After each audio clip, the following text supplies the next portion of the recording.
Hello, and welcome to another First Impression video. I'm Drew Wilson from FreezeNet. Today we're going to be playing the 1999 Steam game System Shock 2. This is the sequel to the DOS game System Shock. So, I've got 10 minutes on the clock. Let's check this one out.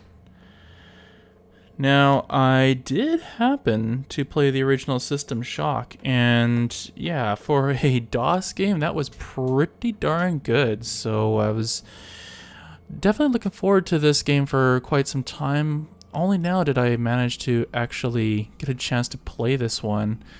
Welcome to the Ramsey Center UNN recruitment facility. Please watch your step when leaving the train. The grav shafts at the end of the hall will take you to the street-level training and recruitment center.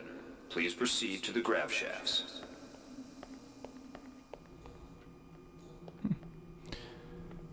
Alright. So I'm assuming Step into the grav shafts to proceed to the street-level recruitment. There we go. So we're just flying up. Cool. Elevators where there's no floor. Awesome. Good thing you don't have a fear of heights in the future. Before you choose your career, you'll want to learn some basic abilities. First, you should go into the basic training center. When you're done with basic training, proceed to the advanced training area. Alright. To pick up some basic skills you'll need to get by in the service, enter this CyberLink booth. Inside, you'll learn the basic skills you'll need to get started. Welcome, trainee. While you're in our virtual training courses, we provide you with a simulated cyber interface. This training interface is identical to an actual military-grade cyber interface. Now, let's try it out. It's starting to remind me of the design of Half-Life, like the first ones. That means you're in shoot mode. Hit the tab key. This puts you in use mode, where you can use your mouse to interact with items in the world. Open your primary MFD, or multifunction display, by clicking on the MFD button near the bottom of the screen. This display shows your strengths in various areas. When you're ready to continue, press the tab key to go back to shoot mode. Try changing between modes until you get the hang of it. Follow the red path along the ground to the next training station. To pick up items, center them on your screen and right-click. This will automatically place that item into your inventory. To view your inventory, press the tab key. You can move items around your inventory by left-clicking and dragging them around. To drop an item, drag it from your inventory into the 3D view and release the mouse button.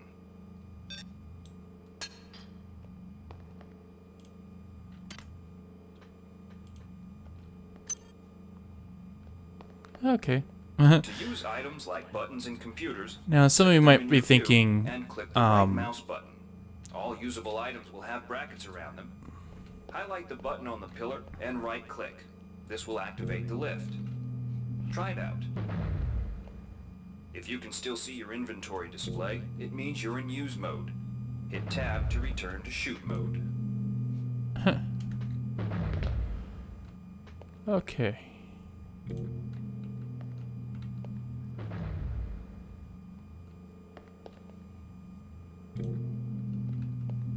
I go through that. That's kind of odd. The object before you is a med hypo. Pick it up and then press tab to go into use mode.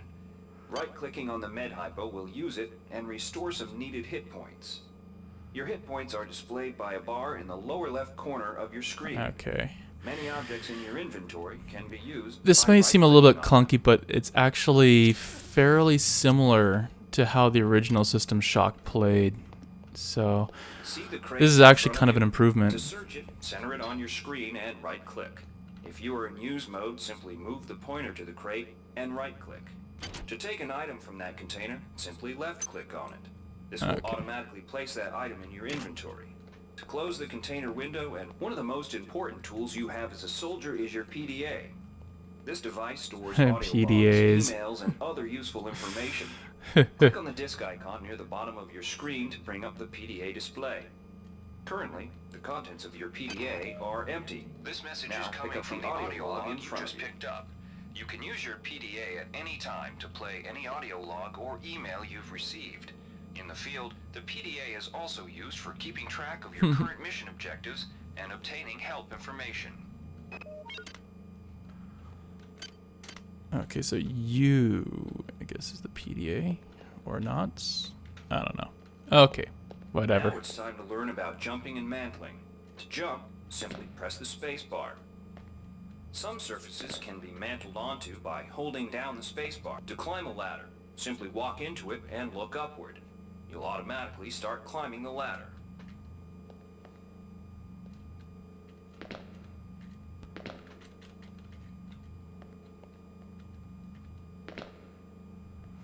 I accidentally missed that bit there. To climb a ladder, simply walk into it and look upward. Not what I was after. Now it's time to learn about jumping and mantling. To jump, simply press the space bar. Some surfaces can be mantled onto by holding down the space bar. Mantling lets you pull yourself up to ledges Okay. and other high places There we in go. front of you. Give it a try.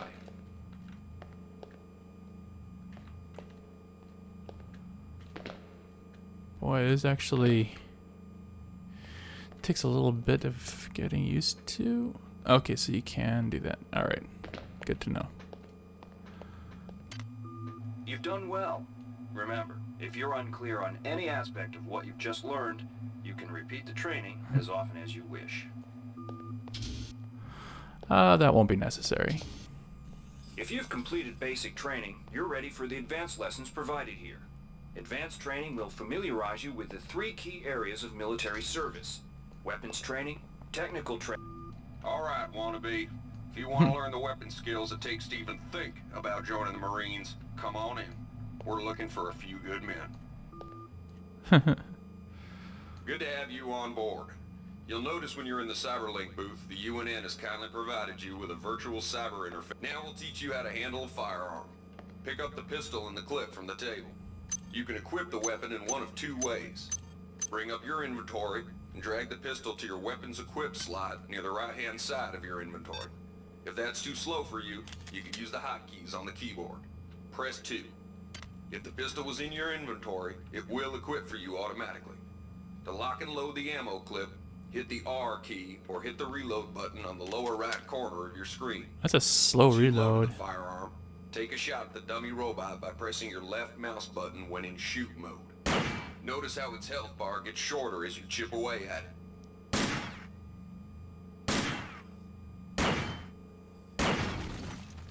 There we go.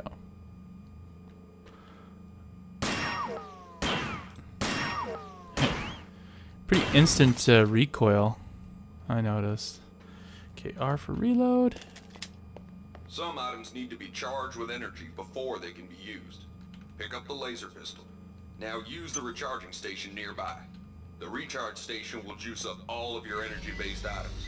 Weapons, batteries, you name it. So 1, 2, 3, 4, 5. Okay, that's 5. All right. Cool. Weapons are not fine wines. They do not get better with age. The colored dot on the lower right corner of the screen tells you what kind of shape your firearm is in. Green is good, red is bad. To fight the effects of wear and tear, a soldier with maintenance skill can use a maintenance tool to improve the condition of his weapon. Just pick up the tool, open your inventory, and drag the tool onto your pistol. Remember that maintenance tools are only good for a single use. That sort of reminds me of another game that had wear and tear on weapons. Far Cry 2, I believe it was. So that's an interesting concept that apparently occurred much earlier. I don't know if there's other games similar to that area. Before you enlist, they might just come in handy. But yeah, Far Cry 2 for sure had that mechanic, which I find it interesting that it existed before 2000. Inside, we'll teach you the basics of some technical skills you'll need in the Navy. Welcome. You'll notice when you're in the cyberlink, the object in front of you is a container of nanites. Nanites are consumed whenever you perform technical tasks, such as hacking or repairing. When you That's pick an up the interesting container of mats, concept. they do not go in your general inventory, but are instead displayed in use mode on the bottom left of your screen. That, okay. Walk over to the keypad by the door and try out. Use the keypad by right-clicking on it. To the right of the number pad, you'll see an orange tab labeled Hack. Left-click on the tab. Text will appear indicating the difficulty of the hack and any bonuses that apply. Click on the Start button to begin hacking. You'll see a grid of nodes. Clicking on a node will either turn it bright or dark. To successfully hack, you must connect 3 bright nodes in a straight line. Beware the ice nodes with the red outlines. If one of these turns dark, you fail the hack, and you might break the item you're working on or worse. You can restart your hack attempt at any time by hitting the reset button, though you'll have to pay the nanite cost again.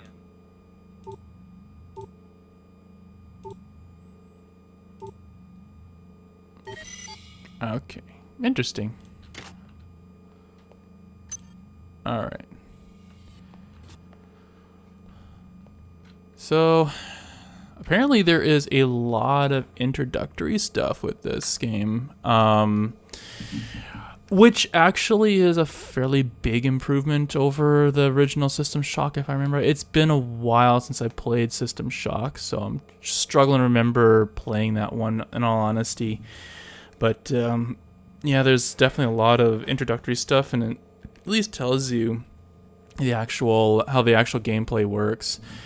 And like I said earlier on, there's actually a lot of mechanics that actually came from the first System Shock going into System Shock 2, I could tell for sure. Because, yeah, this game doesn't necessarily play like a lot of like shooters and stuff. It has its like unique style of concepts and design for sure, and that really showed in this just in this first 10 minutes alone for sure.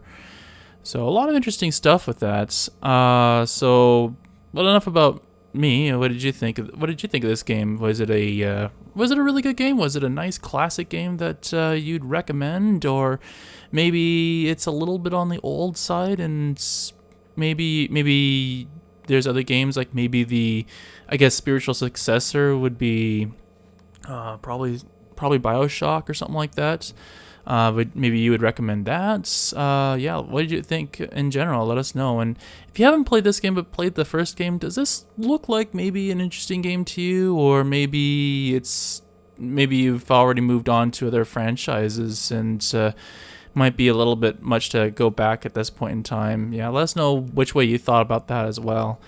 And for those of you who haven't played this, what did you think of this one? Does this look like a rather interesting and unique game to play? Did you hear lots about it and just haven't gotten around to playing this one? Or maybe you just haven't even heard of this game before because it's so old? Yeah, let us know in the comments below if you think this might be an interesting game to play, or maybe not so much. I don't know. So if you like this video and you want to help us out, there are plenty of ways you can do that. You can drop us a like and let us know, hey, you're doing a great job, keep up the good work. And you can also subscribe to our YouTube channel so you can turn on notifications, get that real-time access to which videos we've uploaded next. And it is honestly the fastest way you'll find out when we've uploaded something new. So it's a great feature to take advantage of. And if you're not that big of a fan of having even more notifications in your system, that's okay too, but a subscription will certainly help us out as well. So if you want another way you can help support this channel, you can actually check out our website, freezenet.ca. Everything on there is free. It has all the latest in news, technology news specifically, digital rights news. It has the latest in music reviews, video game reviews. It even has a full-fledged wiki, so you can explore music to your own liking and your own pace if you really want to. It's a lot of really cool features, and you can just browse around and check it out. So put a lot of effort into it, and hopefully you like it. And if you want to more directly support the channel, there are plenty of ways you can do that too. You can actually subscribe to our Patreon page, patreon.com/freezenet. And that gives you all this insider information and early access to our podcast and a whole lot more. So if the subscriptions aren't your thing, you can also subscribe. You could also check us out on Ko-fi, ko-fi.com/freezenet. That's our basic tip channel. Also, one quick note. Thank you so much for getting us to 2,500 views on our YouTube channel. Greatly appreciated. Thank you so much, and I hope you keep enjoying these videos. So yeah, little quick shout out to all of you so far. So yeah. Anyway, that is all for now, and until next time, keep it cool.